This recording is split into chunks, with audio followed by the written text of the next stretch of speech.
Party and Quinceañera for Michele Serros, presented by George R. Serros. Michele Serros, the author of Chicana Falsa, would like to thank you all for attending. And now may I present to you the Court of Honor, beginning with ADELA CARRASCO and Richard Romero.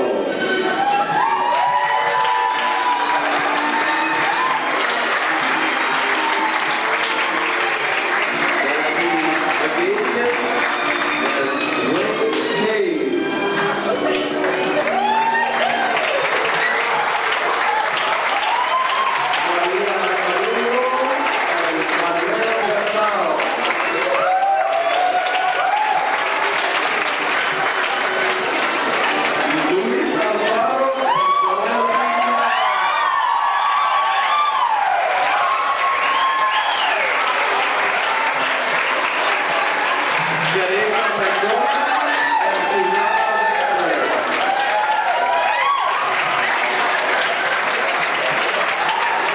Letty and Malo.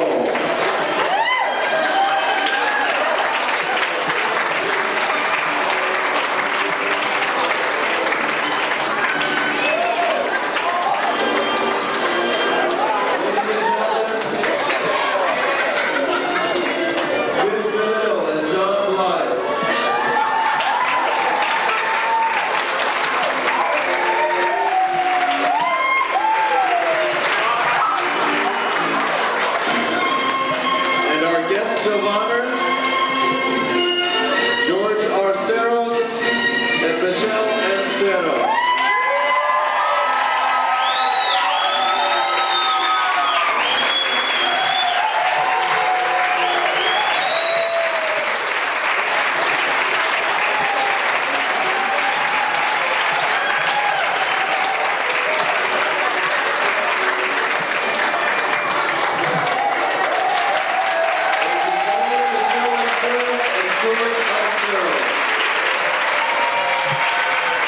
Welcome to the quinceañera for Michele Serros.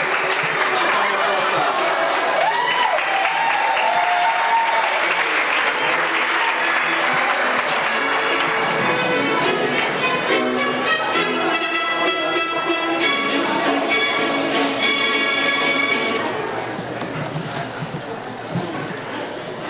Thank you very much, ladies and gentlemen. My name is Gene Trautman. I'll be your host this evening. In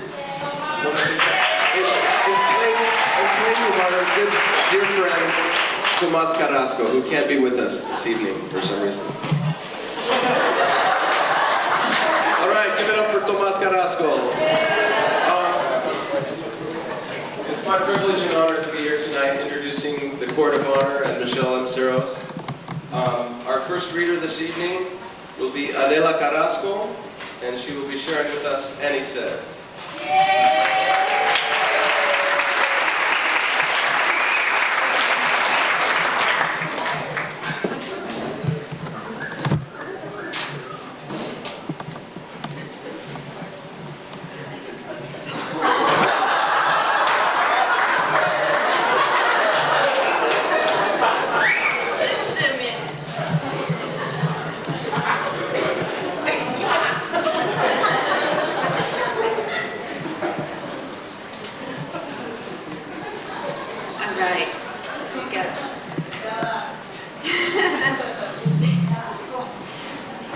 Not associated with Tomas Carrasco, I'll have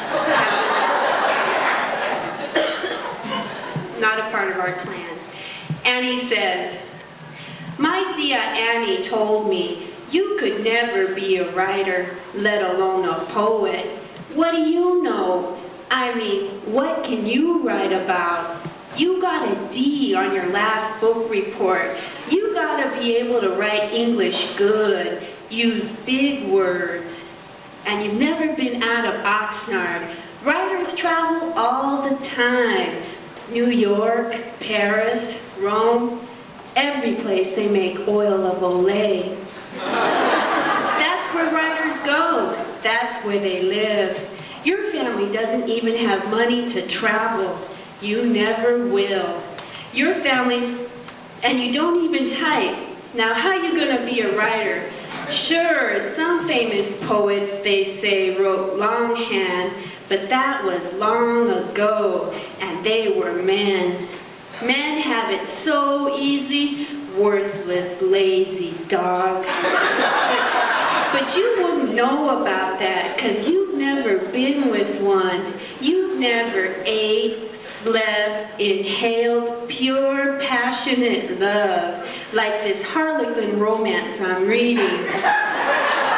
Now, how are you gonna be a writer? You don't even like boys yet. You've never given your heart to a boy so he could take it, hold it, clench it, wring it dry, to toss away, forgotten in the gutter. They make you cry, hurt, suffer. Writers know about stuff like that. They heal their pain with words. You don't know about pain, anguish, outrage, protest. Look on TV. The Brown Berets, they're marching. The whole Chicano movement passing you by, and you don't even know about that. You weren't born in no barrio, no tortilleria down your street. Bullets never whizzed past your baby head. Chicana without a cause. No, mija, nobody will ever buy your books, so put your pencil down and change the channel for me. It's time for As the World Turns.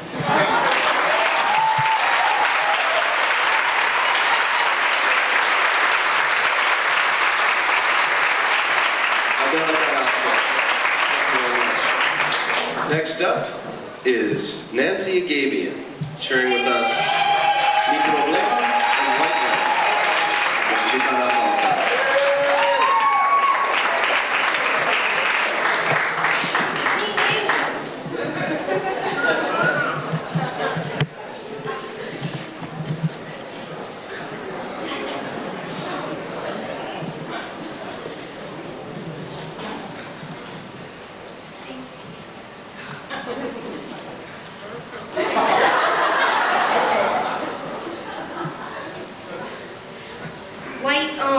For Guillermo Gomez Peña. Pink mama tugs at pink baby. Don't wander off, she warns. I sympathize like any hopeful mother-to-be. You never know, pink mama says. People today are crazy, just crazy, especially the Spanish. You mean people from Spain? I ask. No, Spanish people, from Mexico. Snatch white babies, drag them across the border for pornography, slave labor, human sacrifice. Unemployment lines are long. Rent is months overdue. Outspoken counter-service means immediate termination. So I stay silent, wrap her dry, clean clothes in airtight plastic, watch pink mama and child walk away, holding the knot in my stomach, and wonder if white boyfriend will give me beige baby everyone thinks I stole.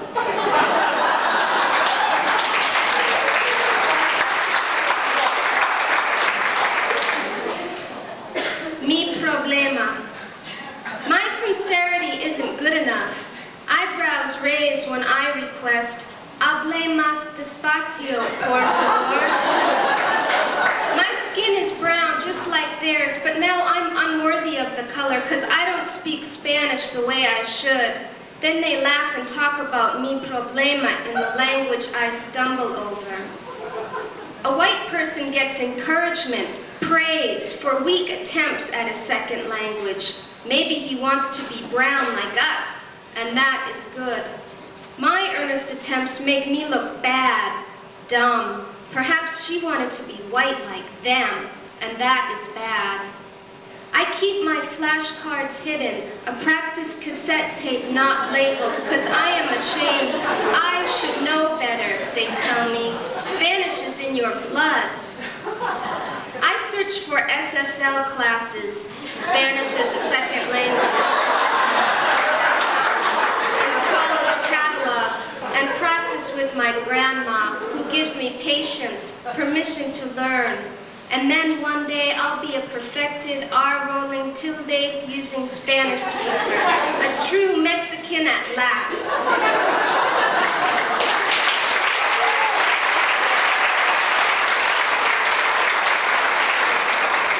Planned Parenthood, age 16.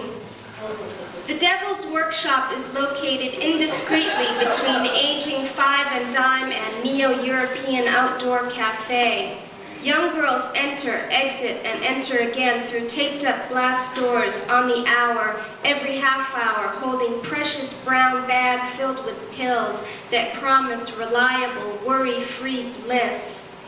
Inside, I am surrounded by posters that plead for safe sex awareness, angry phone rings screaming for attention, young legs enveloped in stone-washed denim shaking nervously.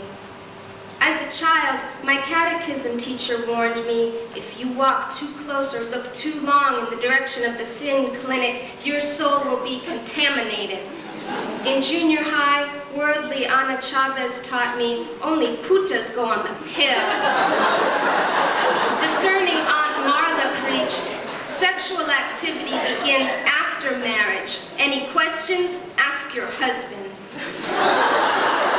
Maybe the reasons why, again, I'm the minority in a sea of blonde and green eyes, equal only because separately we share student status, parental fear, having a lover or two. Shunning the wise words from my past, I take the questionnaire, cross out other to pencil in woman of color, and wait for my name to be called. Thank you.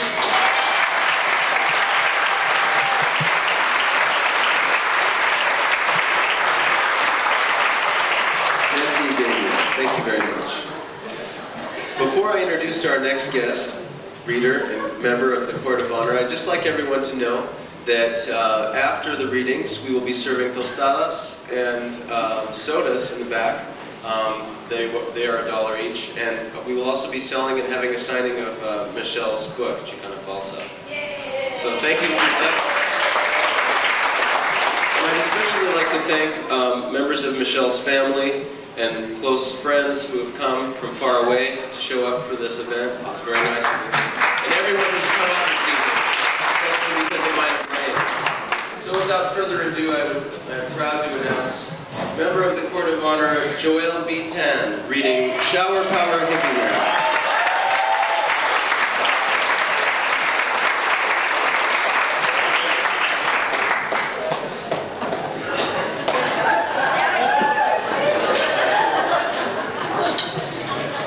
Cat calls on the lady.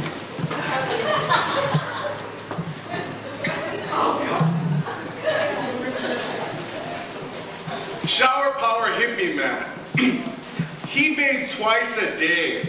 Lydia, Patty, Goonie, and I caught his second act every other evening at 6:45 p.m.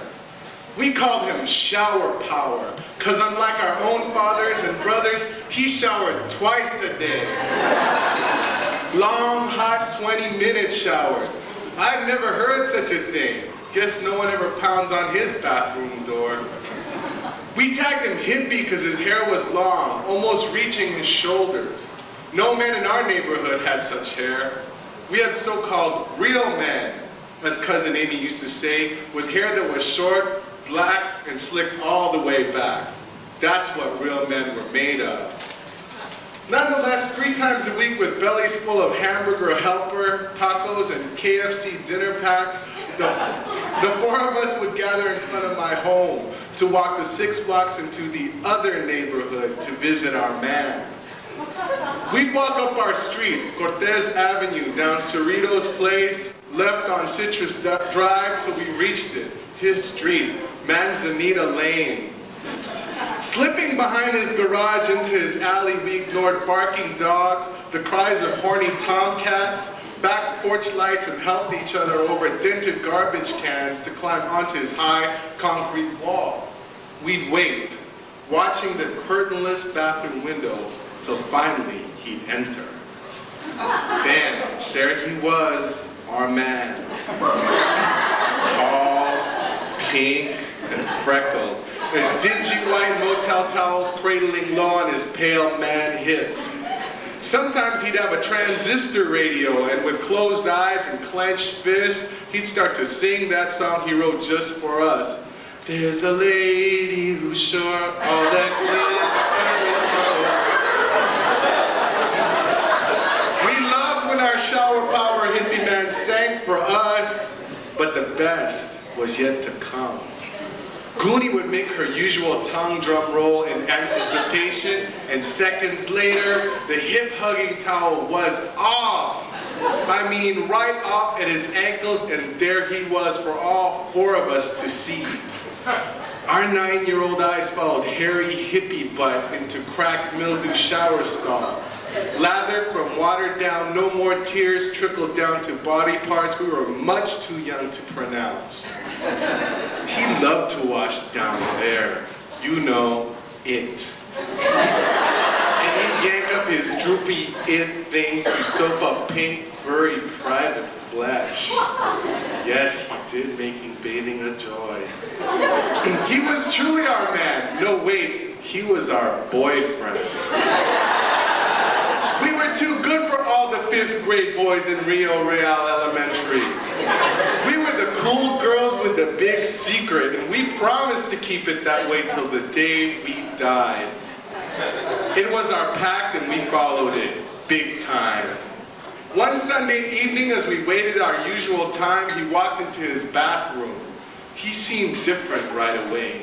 No transistor, no hop to his walk. He quickly got into the shower, first lathering his arms, chest, and it. He spent a lot of time lathering it. What do you think he's doing? Asked Lydia. None of us answered. He kept yanking and pulling and yanking, and slowly, like Tia Annie Boston's terrier, it stood up, stood out, stood red, different from any other body part we'd ever seen in our lives. An alien tentacle from another planet. He continued to lather. Don't you think it's clean by now? Nobody answered. Shower power hippie man's face slowly grew violent, and anger began to envelop his usual calm. And suddenly, like the volcano in the film we saw in Mr. Larky's geography class, he exploded. I mean, right then and there in his shower, in his house, in front of us, in front of our horrified eyes. Thick, twinkie cream ringlets spurted here, there, everywhere. Had he reached his window and hippie man spun his head sideways to look out towards us. Naked and dripping with water, he made his way toward the open window, and we made our way down the trash cans fast.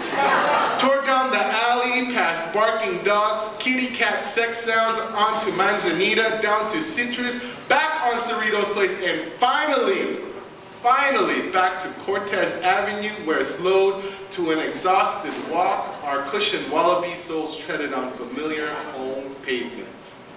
Our neighborhood trees and gratified street graffitied street signs welcomed us back. We were home. Nobody said anything. Nobody asked anything. After an over-the-shoulders, quick and casual, see you tomorrow, we went into our separate homes to creep by passed out fathers on lazy boy recliners, mothers filling bionic woman lunch pails, down picture-framed hallways into our grammar school girl bedrooms, to climb into bed, fully clothed, to think about what we had just seen, and to think about those 5th grade boys we would talk to the next day at school.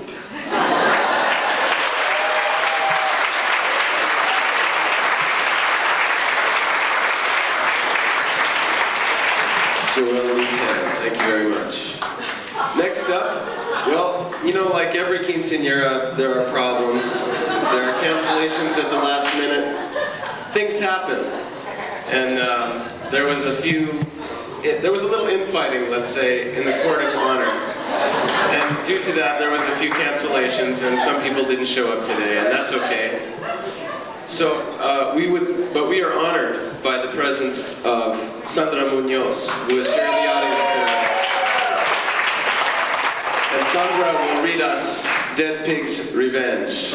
Sandra MUñOZ.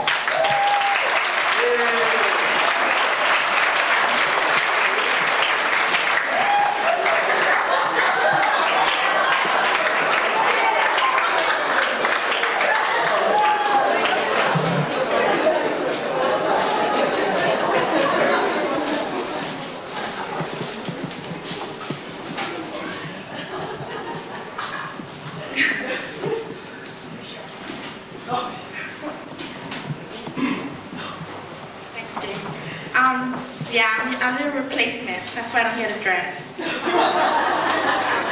But I get a chicha. Dead Pig's Revenge.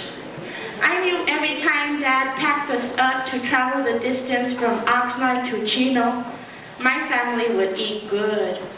We would eat free because Faye Uncle Vincent was a restaurateur, a professional businessman, proud owner of a catering truck. A coach as in Super Rico Taco, Mariachi Blaring, expired license plates, Loncheria. But a nice one. He always dreamed of one day owning his own business, becoming a self-employed man, his own boss, soccer on Sundays, sleeping off hangovers on Monday. He loved those short work weeks. So finally, after scraping up what little money he had, he got the coach. It helped Johnny, his fourth kid, get through college, kept Aunt Dolly up all night, chopping and chopping cilantro, onions, tomatoes with dull knives. His place had everything any fine establishment had. Sesos, lenguas, tripas, and my favorite, chicharrones. My mother always warned, that's solid lard, pure grease. That poor dead pig's gonna have revenge on you yet. Make you fat, make you fart, scatter your skin with white-tipped pimples. No man's gonna want you. Her weak threats didn't work. Man, couldn't get enough of that crackly pork skin.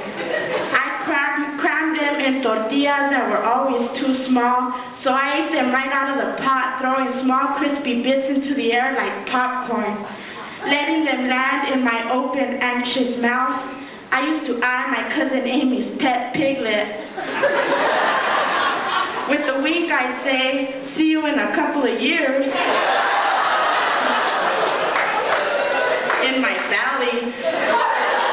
That would send Amy crying into the house. One ordinary visit while I sat in the coach's shade, I could see my father talking chickens with Uncle Vincent. My mother inside with Aunt Dolly. I was shoving my dear chicharrones into my mouth. Something happened. They stayed right there in my throat. I swallowed hard to help them down, coughed firmly to help them up, but they wouldn't budge. I could feel coarse pig hairs tickle my throat. But I wasn't laughing. This was not funny. I couldn't breathe. I was gonna die. My mother was right, the dead pig's revenge. I was gonna die.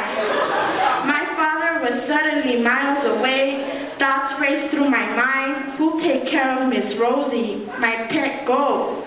Still haven't gotten Student of the Month. But more agonizing than any of these things, than any of this, I thought of the headline in my obituary. Chicharrones choke Chicano child to death.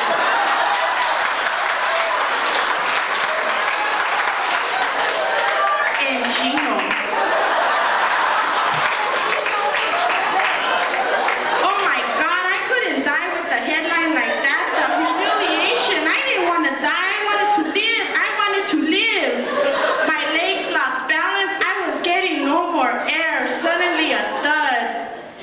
dark.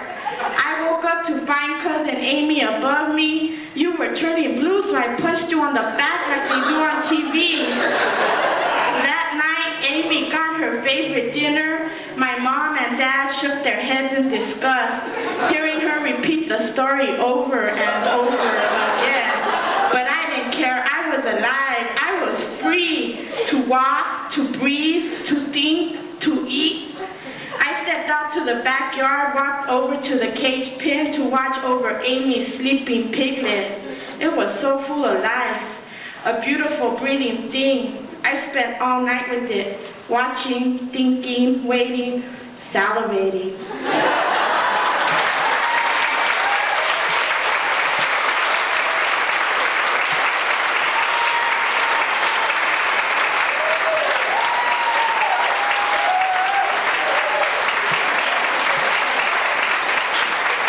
Sandra MUÑOZ. That was great. Next up will be TERESA Mendoza reading two pieces, Disco Gymnasium and Mr. and Mrs. White Guilt.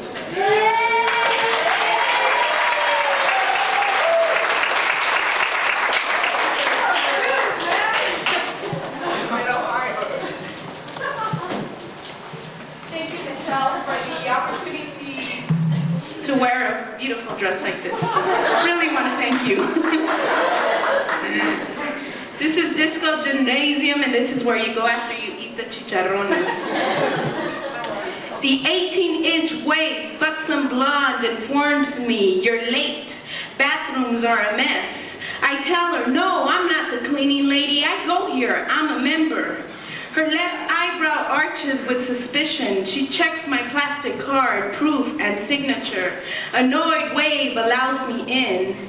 Feeling very intrusive in this exclusive gym, no bobby socks or baggy shorts like Rio de Valle Junior High PE class.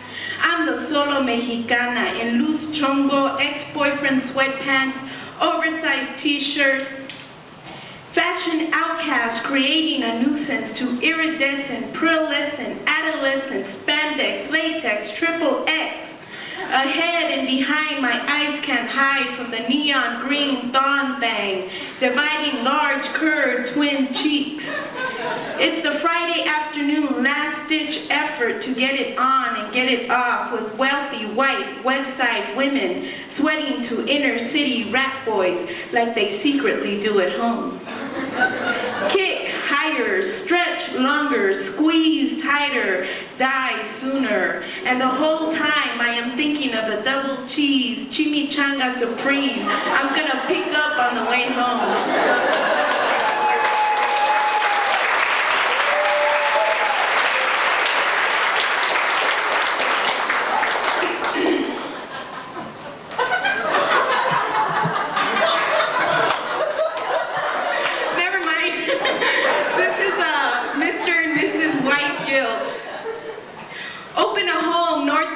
And open their back door to every minority issue they can get their jeweled, freckled hands on. Patrons of the arts, the longer one has been incarcerated, deprived, abused, suffering, the better. African, Latino, third world quiche, Mr. and Mrs. WG will host a fundraiser in honor of their select pet minority who is badass, raving mad, confused, threatening, and that's the way they like them. As long as it stays in artistic format and as long as they enter through the back door. That's it.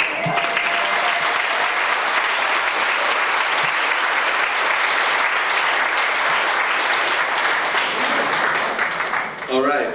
Soon we will be having a garter raffle. So if you'll check the little party favors that you got at the front door, not now, but soon. There'll be a number there, and that number will correspond to a garter that you will get. Next up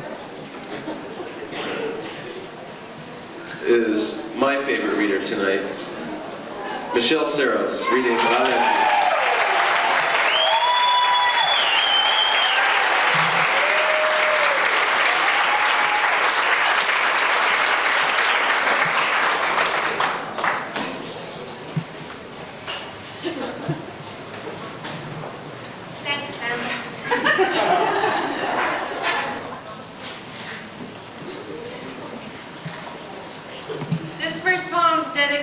to my oldest friend, Tisha Maria, and she's the one who gave me the title of the book.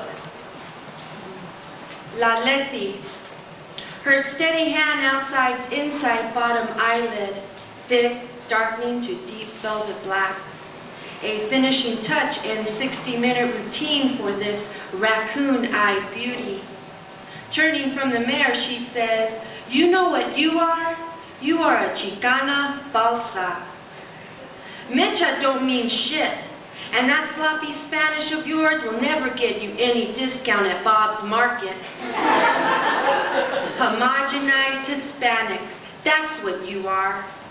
She had once been Leticia, Tish for short, but now only 2 weeks into junior high, she is La Letty, y que no más. Taught me years ago how to ride a bike. Doesn't matter now, Chevy Impala snatch her from school. Mexican Cadillacs, low and slow, done up in candy paint, metal flake, chrome-plated spoke rims, glistening. Young boys in hairnets and dickies, fingers dipped in Old English ink, control chain steering wheels, and La Letty steered her away from me, my sister best friend, and she fell for them, for it. The whole creased khaki pressed flannel medallion wearing scene. Every night after dinner was done, TV clicked off in my Holly Hobby Haven, my naked lids closed as I listened for soft car hum, copycat teenage laughter, faint oldie station, waiting and waiting for Tish to come home.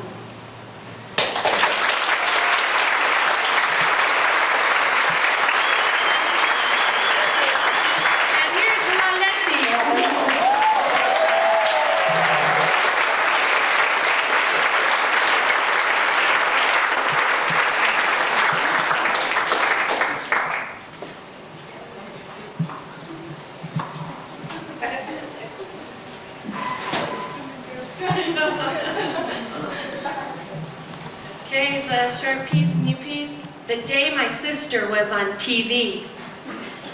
My mama let me stay home that day. Neighborhood pals, Patty, Goonie, and Cha-Cha made their mamas let them ditch also. It wasn't every day someone in the neighborhood was going to be on national television. Not just someone, my sister, ultra dream of a teen mentor. We laid out carrot sticks, Funyuns, poured Dr. Pepper into glasses with round ice cubes. I brought out a tray of my famous cheese bologna rolls and then sprawled my 11-year-old body on our brown, low-cut carpet. Everyone came to our house. Neighbor Nosy Nellie for once snapped her blinds shut and actually came out of her house to watch the action.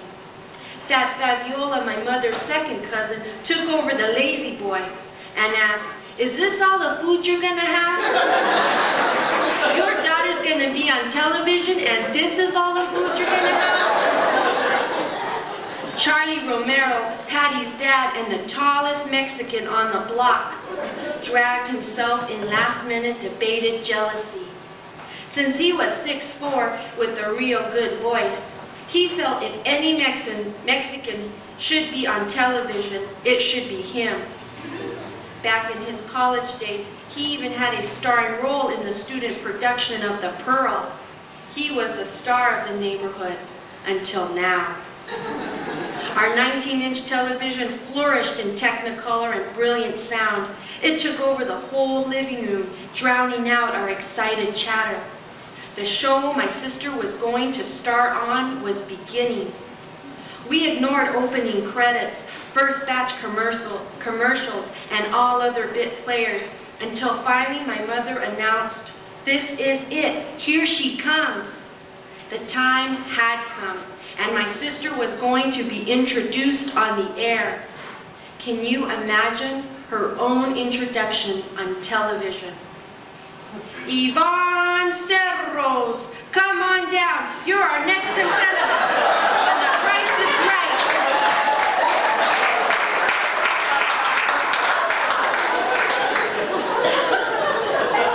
Amid backslaps and high fives, she stumbled in chunky Cherokee sandals, audience members to make her way down the rust-colored aisle. Our TV screen glowed with viewer-at-home excitement. My sister was now part of contestant row.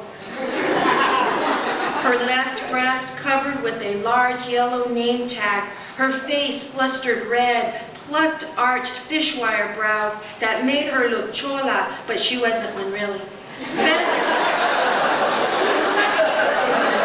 Feathered pharaoh hair and lips I knew had 3 layers of cherry lip balm.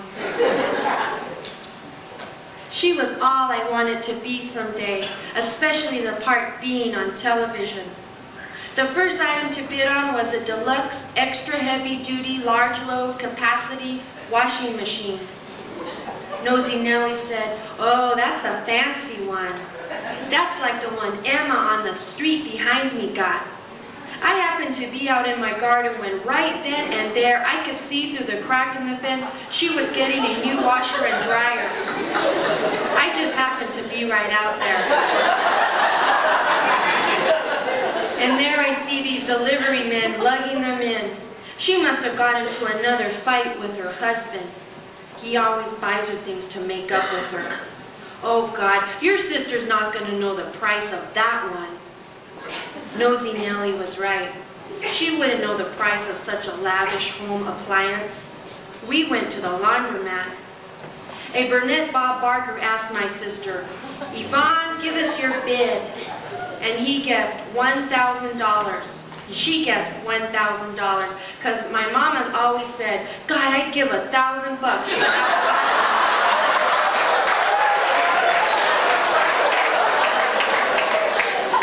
She'd always say that as she lugged the load up the steps to Laundryland.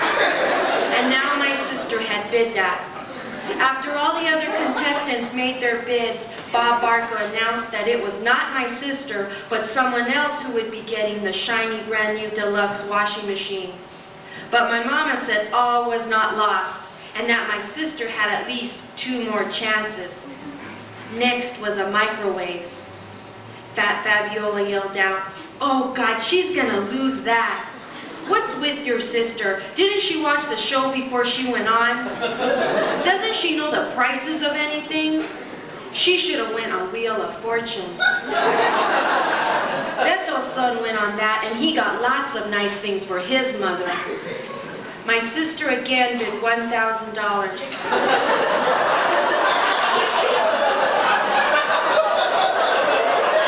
And again, it was too high. Stupid neighbor friend Patty Romero stuck her elbow in my stomach and asked, "What's with your sister? Is she too high? Get it? Get it?" The last item my sister could bid on was scuba gear. The announcer explained, "To explore the fascinating world of underwater, including tanks, regulators, snorkels, backpacks, and fins." We couldn't remember the last time we went scuba diving. We were dead. Charlie Romero, the tall Mexican, said, "Oh, that's like what I used when I did Lincoln High's version of The Man from Point Doom. I wore fins just like that. Man, I should be on TV. Your sister, her body movements are all wrong. She doesn't have the posture of confidence. Any actor knows that. That's why she's losing. She doesn't have the confidence of a winner." My sister bid $1,000. She lost out to the woman next to her who bid $990.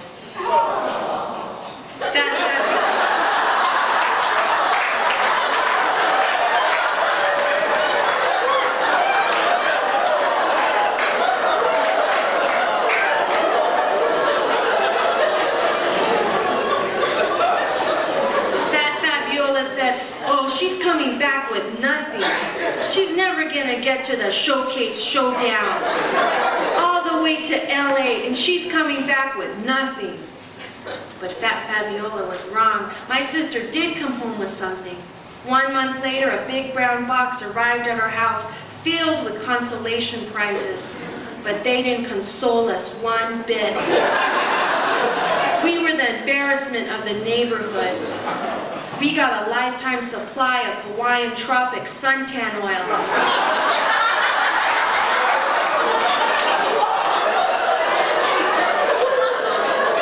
She got a royal blue white stag jogging suit, which my sister had asked for in her white boyfriend's size, who later really did go stag and left her to sell it at a future garage sale. But the best was a Betamax video cassette recorder. We were the first ones on the block to have one.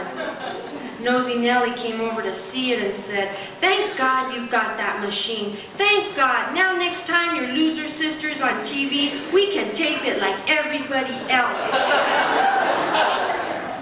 We didn't care what she said. We felt wonderful knowing that Betamaxes were going to be around for a long time. Felt somewhat like pioneers in the cutting-edge video technology revolution.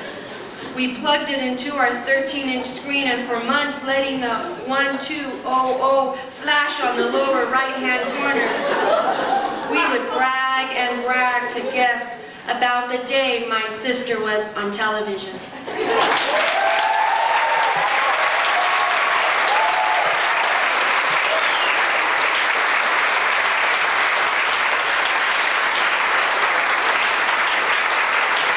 Just really, really.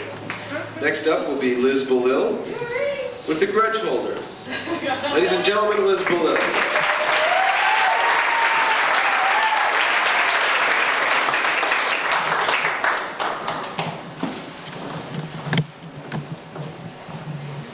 We wear these dresses a lot in the South.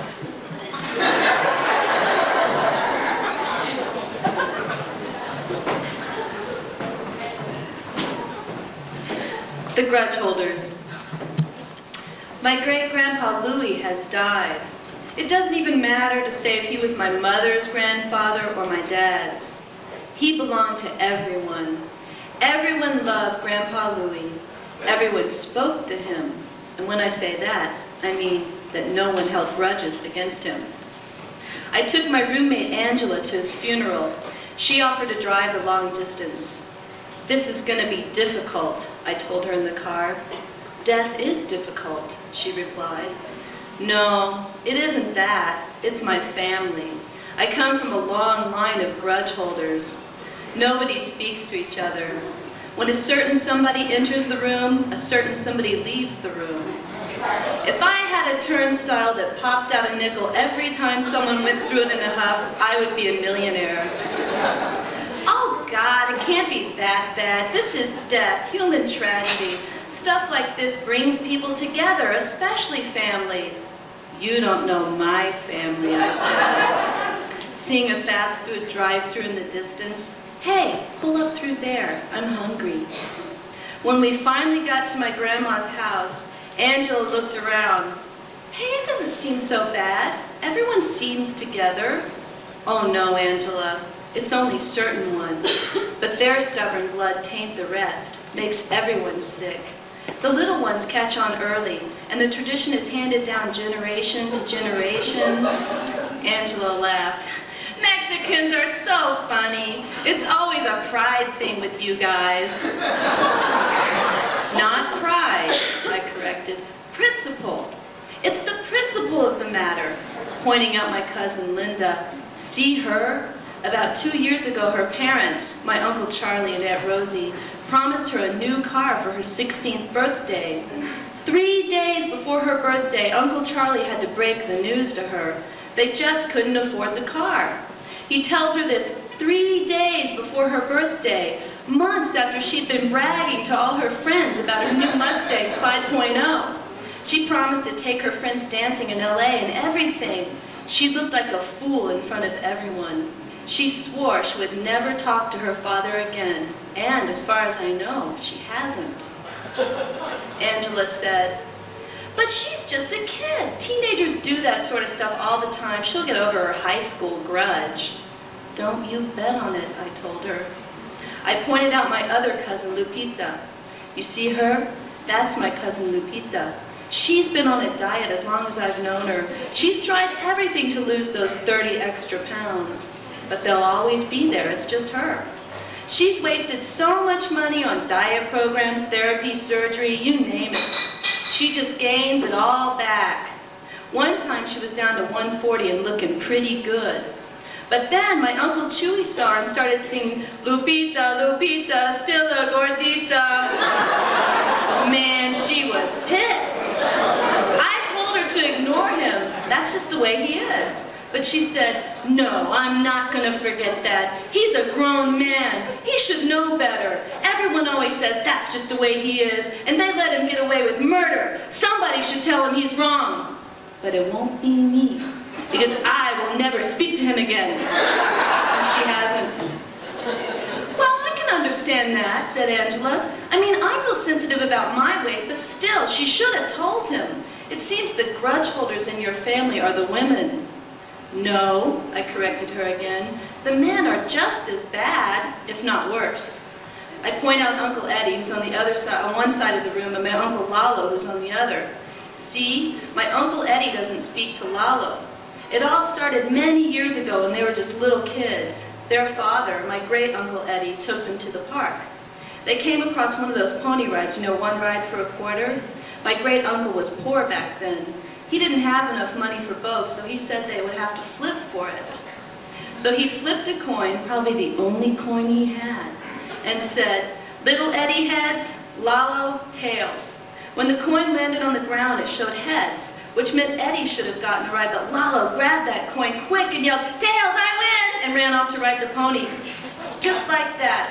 My Uncle Eddie says that whole experience was real traumatic for him.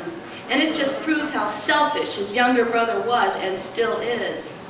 My Uncle Lalo, when he started making money, even bought Eddie's kids a horse. But Uncle Eddie doesn't care. He says his inner child is still wounded. And that he'll never have anything to do with Lalo again. By this time, Angela looked exhausted. She didn't want to hear anymore. She just wanted to eat. I pulled out a bag from my backpack. What's that? It's food from the burger place, I told her. I'm sure there's going to be food here, isn't there? Oh yeah, there will be, I assured her, lots of it. Pozole, enchiladas, sopes, good stuff like that. But we can't eat any of it. Why not? Because my Aunt Alma made it. She once talked trash about my mother right before she died. I mean, right there, my mother is dying, and she says, I knew this was coming. Your mother never took care of herself properly, and who's really suffering? Her? No. Me? No. It's you, that's who, all alone in the world. Your mother did this to you. There she was telling me something like that. I swore right then and there I would never speak to Aunt Alma again. I don't want to hear any more, Angela said. Let's just eat. I handed her a bag of fries and a burger. She unwrapped it, lifted up the hamburger bun, and then curled her lip in disapproval. What? I asked. It's a double cheese supreme. You know I don't like cheese. You've known me, what, 9, 10 years, and you still can't remember that I hate cheese? This is so like you. Just like on my 18th birthday, you showed up with that birthday cake lathered in buttercream frosting. Buttercream is for kids, just for babies. You know I had wanted sour cream frosting. I'd been hinting a whole week earlier. My first birthday as legal adult, and you show up with baby buttercream. I couldn't believe this. Your 18th birthday? Angela, that was 5 years ago. You're still holding on to that? Buttercream frosting? You are a baby. She threw the hamburger into my lap and ran to my grandma's bathroom, squeezing the space between her eyes. Go ahead, run away, I yelled after her. I have nothing to be sorry about. Nothing. Baby, big baby wannabe grudge holder, and you aren't even Mexican. I looked around. Nobody in my family paid attention to my yells or her dramatic exit, and this bummed me out. What's the point of making a point and nobody pays attention? Reluctantly, I laid out my fast food picnic on my grandma's shag carpet and began to chomp on cold French fries and 2 greasy burgers in that room full of principal. Meanwhile, my young cousin Linda ate in the kitchen separately from her parents, Cousin Lupita took her second helpings outside and ate alone. The bookends, Lalo and Eddie, stood their ground all macho-like at opposite ends of my grandma's living room. And my grandpa Louis sat in heaven, looking down, laughing at us all.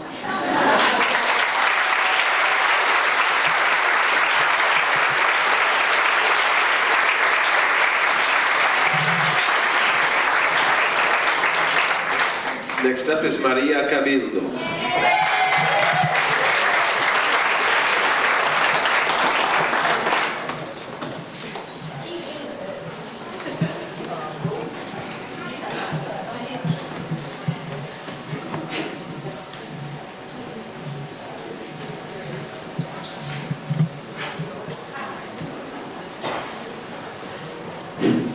The best years of my life. Somewhere my vomit lays in petrified clusters off Rose Avenue in El Rio. Every weekday morning, my mother, grandfather, neighborhood carpool parent pulled over, swung the passenger door open wide quickly, so I could flush out the post-junior high anxiety that in my belly fiercely tap danced with sugar Pop-Tarts and blood-red chorizo.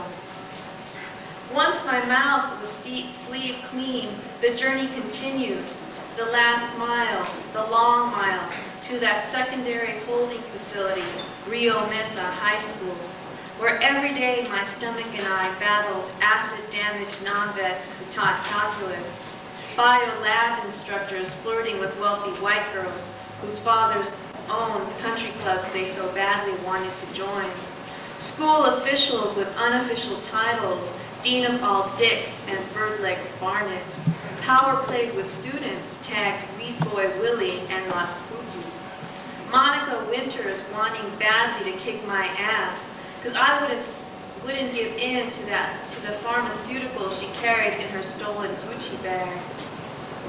This place had Hawaiian Day, Pajama Day, 60s Day. Everyone played the part, dressed the part.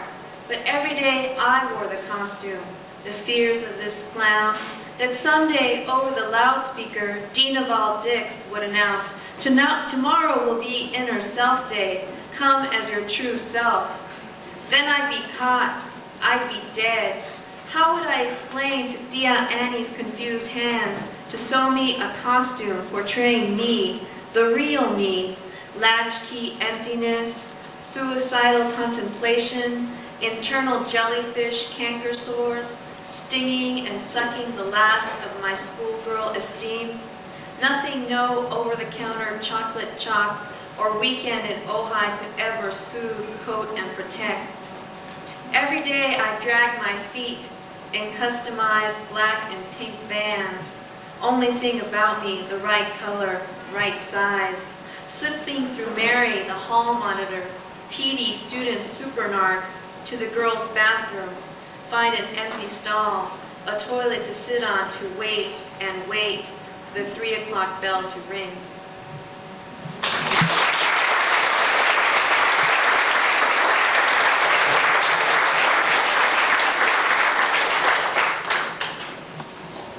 The superhero scam. Batman has a small penis. I know this because Marcia, head cashier, told me. She had a stint as an El Torito waitress years ago, and in he walked, pre-bat, Mr. Mom, no entourage or anything, just Mr. B himself, for chicken fajitas or something. Anyway, he liked either the blonde hair, he liked either the blonde hair or how brown polyester hugged her ass. Next thing she knew, she was up in the hills. Hollywood hills, that is. Dry humping, zipper friction, causing sparks. But he never let her see the bat dick in bright light. And now we all know why. Because Batman has a small penis. How I pity those who try to outsmart sensory perception. How I pity poor Marcia, misled by Hollywood hype. Couldn't bear to see Batman too, knowing what she knew. Then trade papers tattled. Popeye has herpes, girlfriend sues, Superman dead again. Where have all the superheroes gone? Any real men left? Poor Marcia. Maybe Wonder Woman will come through her checkout line.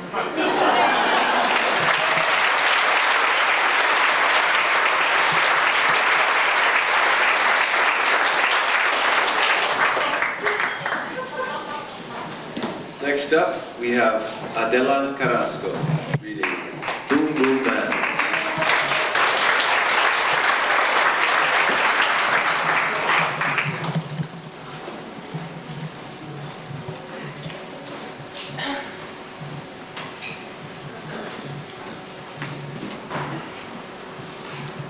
Here he comes, distorted bass, nearly 3 blocks away, announcing the coming attraction. I wait at the mercy of the traffic light, waiting and waiting for it to change from red to green so I won't have to deal with him, Mr. Boom Boom Man. But my rearview mirror doesn't lie, and pumping his system from my behind, I see his calling card, baby lavender twinkle lights, hugging a chrome-plated license plate, 5-digit proclamation, oh bad, coming at me. His 50-pound medallion, heaving hickey-stained neck, closer to the center of his manhood, his beeper. He pulls up slowly, lowered Nissan mini truck, fills the vacancy on my left. As the automatic tinted window makes its slow way down, I start to wonder, why can't I be like the cool girls and like the cars that go boom, ba-boom? Dig the way quarters bounce off vinyl roofs. Funky, fresh, and stupid, they say. But then a flash of gold blinds my thoughts, and Mr. Boom Boom shouts out, "Hey, Señorita Mamacita, you speak English? Hey, you, I'm talking to you, deaf bitch." Then I remember I want to yell out, "Yeah, I speak English, pig Latin too, so up-fay, off-fay, Mr. Boom Boom. Take your fade and fade away." But I don't have the time or the balls. The light has turned green. I take off fast, leaving behind Mr. Boom Boom Buffoon.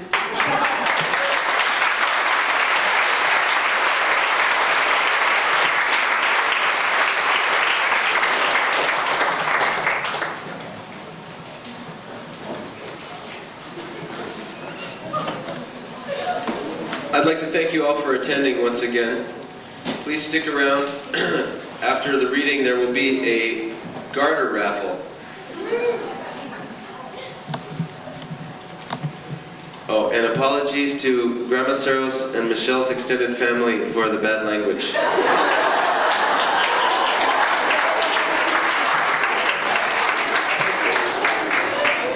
Next up is one of my favorite readers, Luis Alfaro, reading Attention Sharpies.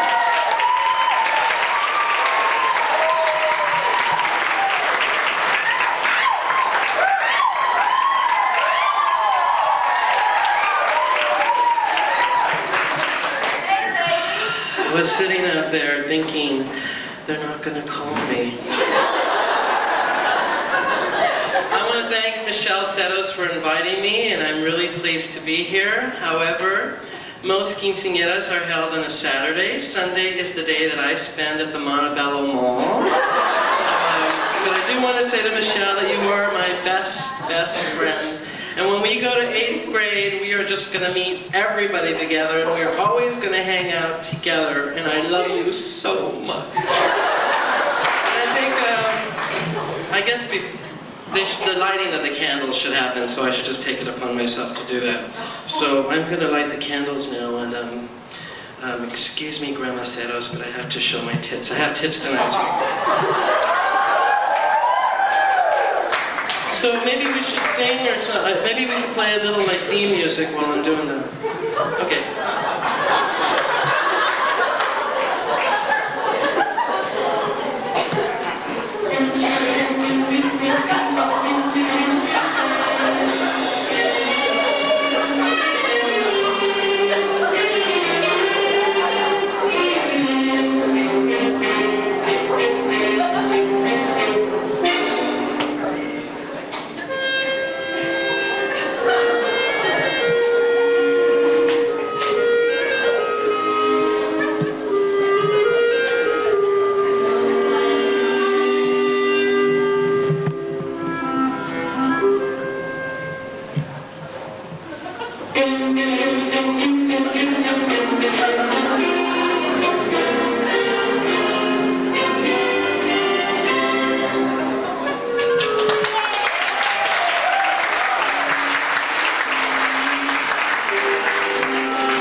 Attention shoppers.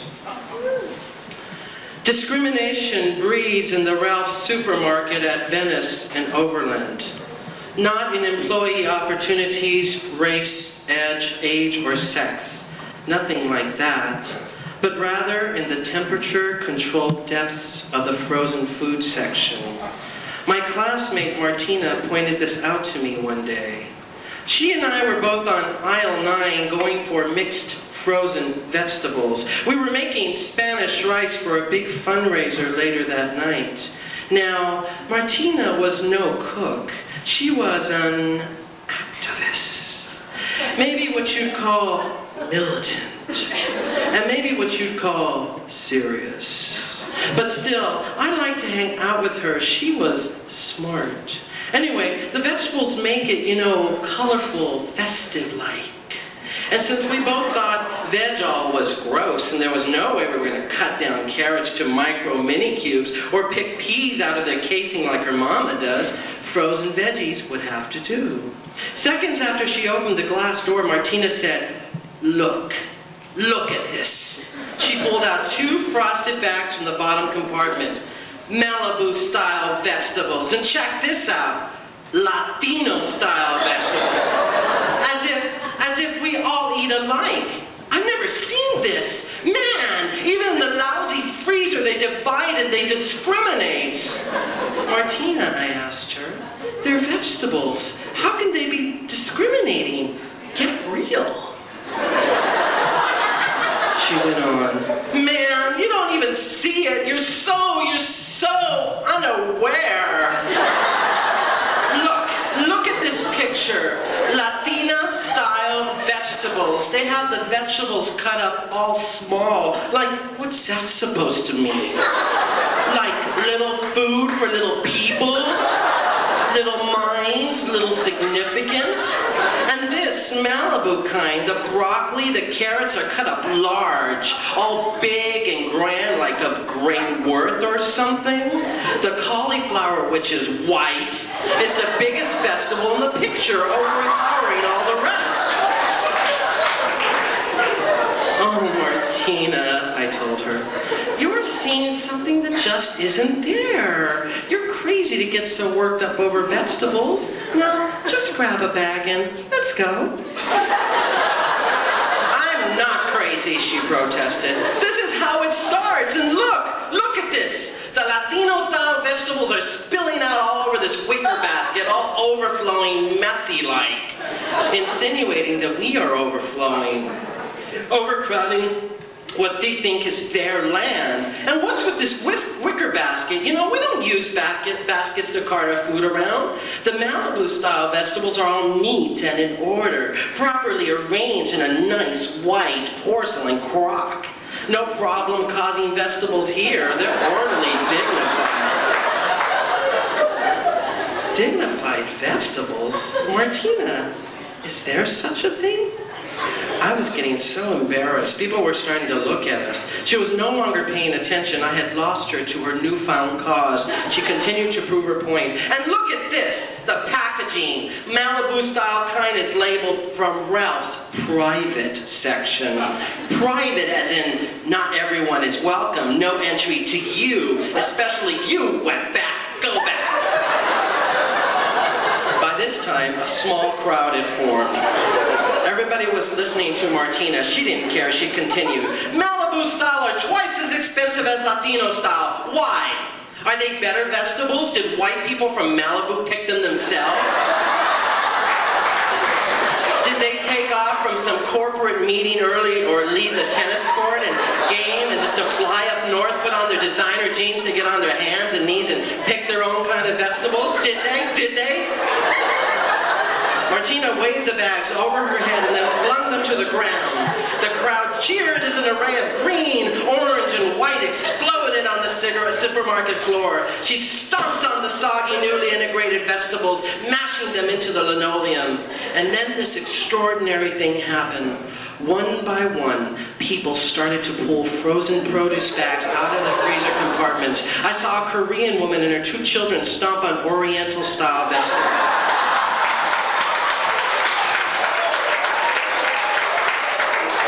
A young guy in cowboy boots kicked country-style vegetables down the aisle toward the checkout lines, and a handsome, dark-haired man ripped apart a bag of Italian-style vegetables. More and more people began to pull bags out of the compartments and destroy the corporate invention of stereotypes in a bag. Martina stood back by the Sara Lee frozen desserts to enjoy the beauty of the revolt she had created. But her clenched fist victory was soon interrupted. An angry and overweight manager pushed his way through the crowd and ordered a breakup. You, he said, pointing his finger to Martina's chest, are trying to incite a riot in my store. You see this here? He pointed to his name badge, which said, Bob G. Smith, store director. I'm in charge here. I want you to take your friend and get out of here now. Martina picked up our plastic handbasket and threw our other groceries onto the floor. The crowd cheered even louder. She looked straight into the store manager's eye and said, Man, take your finger out of my face. I'd rather shop at Pavilions and come back to your sorry store. You have a lot to learn, Mr. Store Director. Martina then grabbed my arm and pulled me through the crowd. Suddenly, I didn't feel like leaving. This was exciting. I pulled back and asked, hey, why are we leaving now? I mean, things are just starting to happen. We could snag a bag of frozen fries or some ice cream. Maybe we'll even get arrested. Martina stopped and turned around. She looked at me even more furious. She then looked straight into my eyes and she said, this isn't about excitement, free food, or getting on TV. Man, you really have a lot to learn. She let my arm drop, broke through the crowd, and headed for the front glass doors. She left behind a new revolution of liberated consumers. The vegetables we no longer needed, no longer wanted, and she left behind me, thinking just how smart she really is.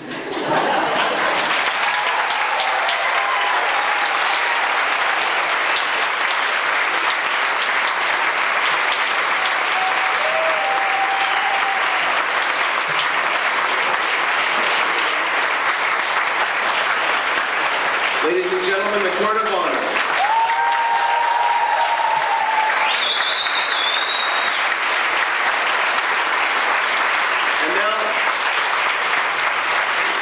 And now is a special treat to you all who were able to come early enough to get a seat and get a party favor. If you'll check your party favors, there should be a number written inside.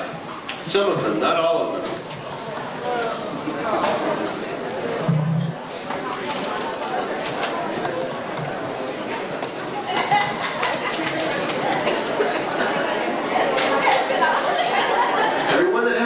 Please come up to the stage.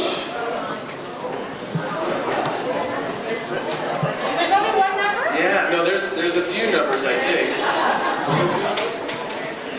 Yeah, there should be a few numbers.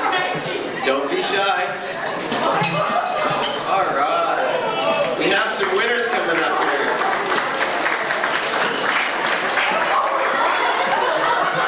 Okay. Number 10.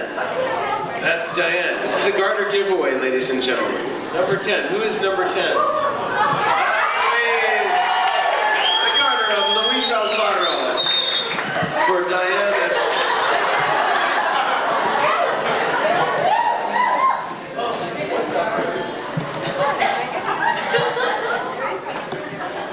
I'm not going to get this harder for you. You have to get it yourself.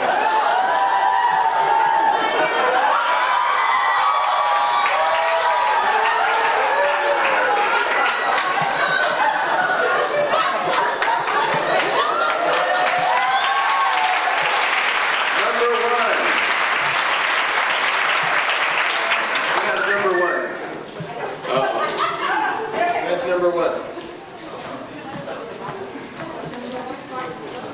Which of the... Number one? Nobody has number one? Okay. Who wants to be number one? Who wants to be? Someone from the audience. Martin, would you like to come up? All right, he'll do it.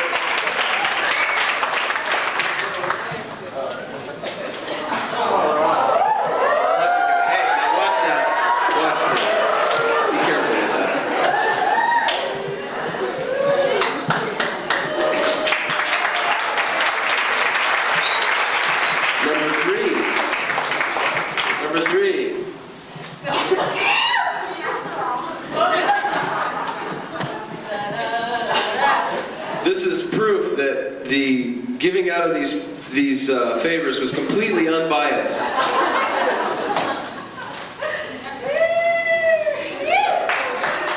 Number 7.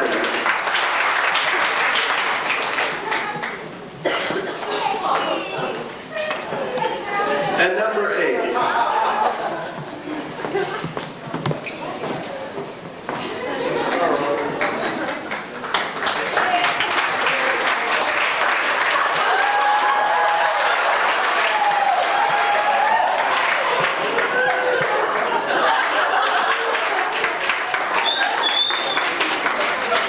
Ladies and gentlemen, once again, the Court of Honor, I present to you. I'd